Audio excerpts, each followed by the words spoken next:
आज मैं चुनौती दे सकती हूं, कांग्रेस द्वारा नियुक्त किया गया एक भी वाइस चांसलर आकर कहे प्रमाण के साथ कि मैंने भगवाकरण किया है, मैं राजनीति छोड़ दूंगी। इसी सदन में शायद आज सोनिया जी नहीं है, उनको नहीं बोल सकती। अटल बिहारी वाजपेयी जी ने शायद ये कहा था कि भारत कोई भूमि का टुकड़ा नहीं है, एक जीता जागता राष्ट्र पुरुष है।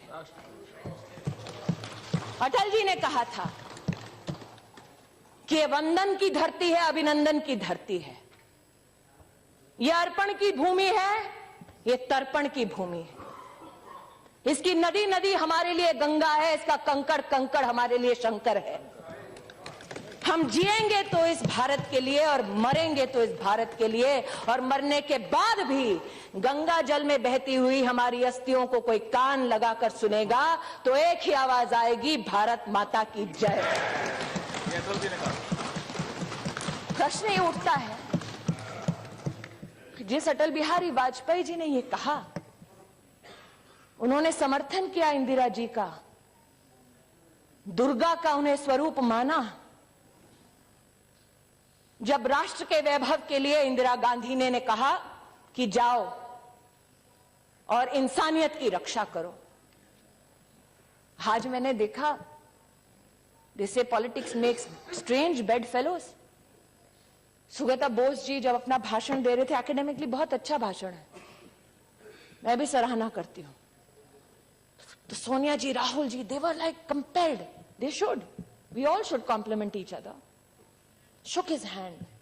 I only wished that Dr. Bose was here to gift them a book called Dead Reckoning by Sharmila Bose. Who is Sharmila Bose? Dr. Bose's sister, a renowned historian. And in the Dead Reckoning she writes that the Bangladesh Liberation War was a fallacy. That the Pakistani army never did anything to the Bangladeshis that Indira Gandhi went to support. इसलिए आज प्रश्न ही उठता है कि सत्ता तो इंदिरा गांधी ने भी खोई थी, लेकिन उनके बेटे ने कभी भारत की बर्बादी के नारों का समर्थन नहीं किया था। इसलिए मेरा आग्रह है, दुर्भाग्यपूर्ण है वेंकैया जी ने जो कहा कि कई बच्चों की मृत्यु हुई। 2012 में ही रेगुलेशन बना था यूजीसी का